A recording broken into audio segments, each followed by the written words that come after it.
ওম নমঃ শিবায়। জয় মা মনসা। বন্ধুরা সবাই কেমন আছেন? আশা করি সবাই ভালো আছেন। হ্যাঁ বন্ধুরা, চলে আসলাম আজকে আরেকটি পাওয়ারফুল ভিডিও নিয়ে।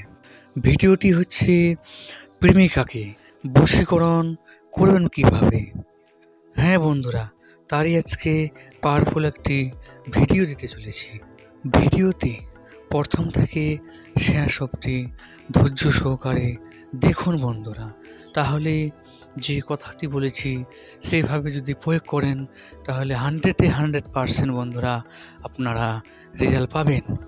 হ্যাঁ বন্ধুরা, আজকের ভিডিওর বিষয়টি হচ্ছে, যদি কাউকে আপনি প্রেম করে থাকেন, এক সময় আপনার সাথে খুব ভালো রিলেশন আছে বন্ধুরা, তারপরে এখন সেভাবে রিলেশন নেই, বা আপনার কথা শুনছে না, বা আপনাকে এড়িয়ে চলছে, আপনি ওকে যে কথা বলছেন কোনো কথাই শুনছে না, বা আপনাকে পাত্তা দিচ্ছে না, বা যদি লক্ষ্য করেন যে আপনাকে ছেড়ে সে অন্য কোনো প্রেমিকের সাথে ঘুরছে, ভিডিওটি তাদের জন্যই।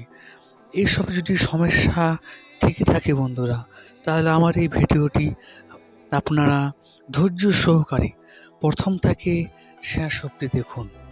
যে সমস্যাগুলো বললাম সেগুলো যদি আপনাদের কারো হয়ে থাকে বা কারোর সাথে যদি ঘটে থাকে, তাহলে আমার এই ভিডিওটি মনোযোগ ও ধৈর্য সহকারে দেখার পরে যে ক্রিয়াগুলি বলা আছে সেগুলি করেন, দেখেন আপনারা অবশ্যই মা মনসার আশীর্বাদে রেজাল্ট পাবে। একটা কথা সবসময় জেনে মনে রাখবেন বা মাথায় রাখবেন বন্ধুরা, এই কাজটি কোনো খারাপ কাজে আপনারা ব্যবহার করবেন না।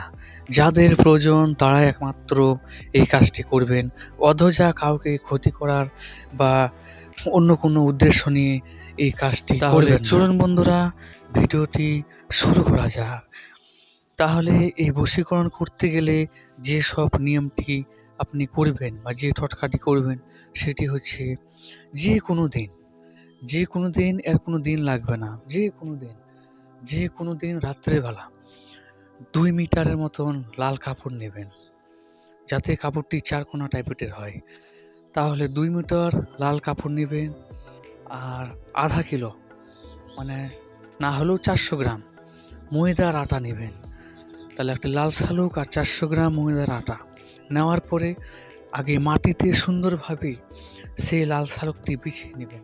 লাল শালুকটি বিছিয়ে নেওয়ার পরে তার উপরে যে আটাটি 400 গ্রাম যে আটাটি বলা হয়েছে সেই আটাটি দিবেন। দেওয়ার পরে সুন্দর করে চতুর্দিকে ছড়িয়ে দেবেন। যতদূর কাপড়টি আছে ততদূর আপনি আটাটা ছড়িয়ে দেবেন। দেওয়ার পরে ওই আটার মধ্যে স্বস্তিক চিহ্ন আঁকবেন আর কি। ওই স্বস্তিক চিহ্ন আঁকার পরে বন্ধুরা, তার মাঝখানে স্বস্তিক চিহ্নের মাঝখানে যে মেয়েটিকে আপনি বশীভূত করতে চাইছেন সেই মেয়েটির নাম লিখবেন। লেখার পরে আমার স্ক্রিনে দেওয়া যে মন্ত্রটি দেখতে পাচ্ছেন, এই মন্ত্রটি 108 বার আপনি জপ করবেন। জপ করার পরে সেই জায়গাটি মনে মনে কামনা করে তারপর সেই আটাটি জল দিয়ে গুলে হয় রুটি বানিয়ে বা যে কোনো জিনিস খাবারের জিনিস বানিয়ে যে মেয়েটিকে আপনি বশীকরণ বা বশীভূত করতে চাইছেন সে মেয়েটিকে খাওয়াতে হবে। একদিন খাওয়াতে পারলে বন্ধুরা 7 দিন পরেই আপনারা রেজাল্ট বুঝতে পারবেন, সে মেয়েটি আপনার বশীভূত হবে। তাহলে বন্ধুরা, আজকের ভিডিওটি এই পর্যন্তই।